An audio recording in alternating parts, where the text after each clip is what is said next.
அன்பு நெஞ்சங்களே, இறைவன் நமக்கு தந்த புதிய நாளிலே இறைவனுக்கு நன்றி கூறி இறை வார்த்தையால் நம் வாழ்வை பயனுள்ளதாக மாற்றுவோம். இறைவன் நம் அனைவரை நிறைவாக ஆசீர்வதித்து பாதுகாத்து வழி நடத்துவாராக. இன்றைய சிந்தனை, இறை வருகைக்காக மனமாறுவோம்.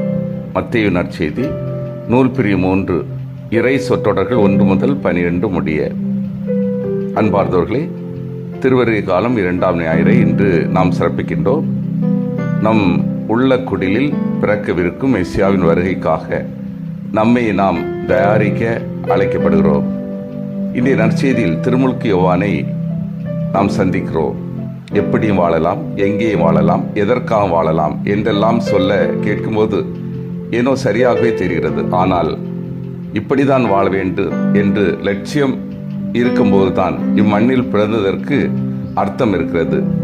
மீட்பருக்கு வழியை ஆயத்தம் செய்து மக்களை அவரிடம் கொண்டு வருவதை தன்னுடைய லட்சியமாக கொண்டு வாழ்ந்தவர்தான் புனித திருமுழுக்கு யோவான்.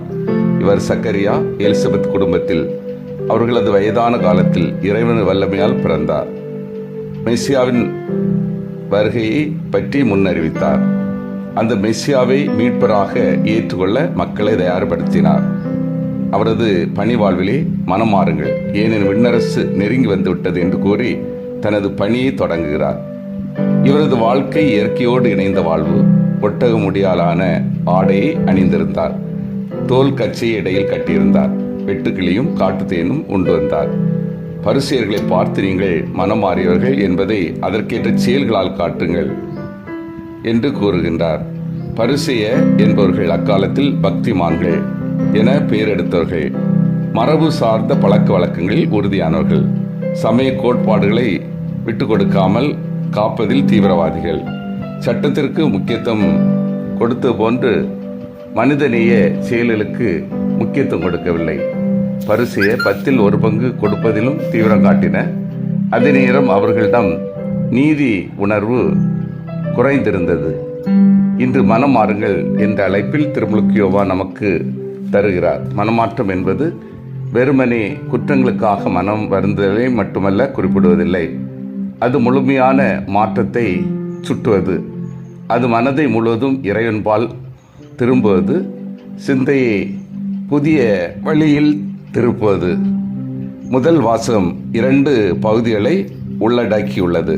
முதல் பகுதி ஒரு நீதியுள்ள அரசரின் செயல்பாடுகள் எப்படி இருக்க வேண்டும் என்பதையும், 2வது பகுதி மெசியாவின் வருகையில் வெளிப்படும் உண்மையான சமத்துவம் எது என்பதையும் நமக்கு எடுத்து காட்டுகிறது.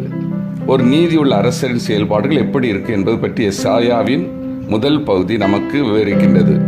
ஈசா என்பவர் தாவீதின் தந்தை எசாயாவின் வார்த்தைகள். ஈசாவின் மகன் தாவீதையும் அவரது வழிமரபில் தோன்றிய இயேசு கிறிஸ்துவையும் குறிப்பதாக உள்ளன. இவர் உண்மையில் கடவுளின் மனிதரே. அடிமரத்திலிருந்து தளிர் வருதல் மற்றும் வேரிலிருந்து கிளை வருதல் என்பது அழிவிலிருந்தும் வாழ்வை தரக்கூடியவர் கடவுள் என்னும் பொருளை காட்டுகிறது. தாவீதின் வழிமரபில் வந்தவர்கள் எல்லாரும் தாவீதுக்கு கடவுள் கொடுத்த வாக்குறுதிகளை பெறாமலே போயின. ஆனால் இனி வருபவர் புதிய தாவீதாக அவர் தந்தையிடமிருந்து வருவார். வெட்டி வீழ்த்தப்பட்ட யூதாவிலிருந்து நீதியுள்ள அரசு வருவார். ஆண்டவர் தாவீதுக்கு கொடுத்த வாக்குறுதி நிலைநிறுத்தப்படும் என எசாயா முன்னறிவிக்கிறார். அரச தாவீது காலத்துக்கு பிறகு தாவீதை போல ஒரு அரசரை மக்கள் எதிர்பார்த்தார்கள். இந்த எதிர்பார்ப்பே பின்னாளில் மெசியாவை பற்றிய எதிர்பார்ப்பிற்கு அடிப்படையாக அமைந்தது. இப்பகுதியில் எசாயா ஆண்டவரின் ஆவியின் பலன்களாக 6 நற்பண்புகளை குறிப்பிடுகின்றார். அவை ஞானம், மெய்யுணர்வு, அறிவுரை திறன், ஆற்றல், நுண்பதி மற்றும் ஆண்டவரை பற்றிய அச்ச உணர்வு. இப்படியான பண்புகள் கொண்ட அரசன் இப்போது இல்லை எனவும், நேர்மையும் உண்மையும் இடைக்கட்சியாக அணிந்துள்ள அரசர் தோன்றுவார் எனவும் எசாயா முன்பே உணர்ந்திருந்தார் போலும். இன்றைய முதல் வாசத்தின் 2ஆம் பகுதி நீதியுள்ள அரசரின் வருகையின் போது நிலவும் சமத்துவத்தை பற்றி எடுத்துரைக்கிறது. மெசியாவின் வருகையில் ஒரு புதிய ஆட்சி மலரும். அது ஒரு பொற்காலமாக இருக்கும். அன்பும் அமைதியும் சமத்துவமும் மக்களிடையே நிலவும். இது நிறைவேறும் என ஒரு மாற்று சமுதாய கனவு காண்கிறார் எசாயா. ஓநாய், செம்மறியாடு, சிறுத்தை, புலி, இளமாடு, சிங்கக்குட்டி, கன்று, பசு, கரடி என எசாயா வரிசைப்படுத்தும் விலங்குகள் சேர்ந்து வாழ முடியாதவை. தொடர்ந்து கரடி பசு மாட்டோடு மேயும், சிங்கம் மந்தையை போல் வைக்கோல் புசிக்கும், பால்குடி மறவாத குழந்தை விரியன் பாம்பின் வலைக்குள் கையை விடும் என மெஸ்ஸியாவின் ஆட்சியின் சிறப்பை அடையாள ரீதியாக குறிப்பிடுகின்றார். இன்றைய 2ஆம் வாசகத்தில் ஒற்றுமையின் தேவையையும் நீதியையும் பற்றி விளக்கும் பவுல், இயேசுவிற்கு யூதரன்றோ யூதர் அல்லாதவரன்றோ இல்லை, அவர் அனைவரையும் ஏற்றுக்கொண்டிருக்கிறார். எவ்விதத்திலும் தகுதி இல்லாத பாவிகளாகிய நம்மை அவர் ஏற்றுக்கொண்டது போல நாமும் நமது வாழ்வின் எல்லா நிலைகளிலும் பிறரை ஏற்றுக்கொள்வது மட்டுமே கடவுளை பெருமைப்படுத்தும் என எடுத்துரைக்கின்றார். ஆகவே நம் இதயம் கடவுள் வாழும் ஆலயம் என்பதை உணர்ந்து அதில் இறைமகன் பிறப்பதற்கு நம் மனங்களில் கரைபடித்திருந்த அழுக்குகளை கழுவி, தூசிகளை ஒட்டடையை அடைத்து தூய்மை படுத்த வேண்டிய தருணம் இது. முறிந்த உறவுகளை சரி செய்யப்பட வேண்டும், புண்படுத்தியவர்களை மன்னிக்க வேண்டும். ஆகவே பழைய ஏற்பாட்டு மக்கள் எசாயாவின் வார்த்தைகளை நம்பி மெஸ்ஸியாவின் வருகைக்கு தங்களை தயாரித்தது போல ஆண்டவரின் 2ஆம் வருகைக்காக காத்திருக்கும் நாம் பழைய பாவ வாழ்க்கை முறையை விலக்கி புதிய வாழ்க்கை முறையை தழுவிக்கொள்வோம்.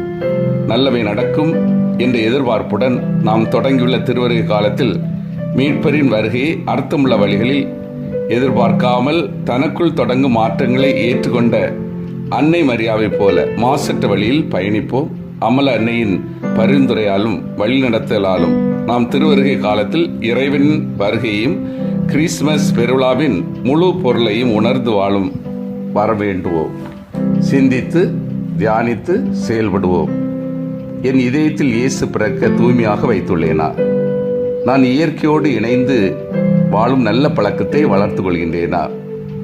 நான் கனிதருகின்ற மகனாக மகளாக உள்ளேனா? மன்றாடுவோமாக.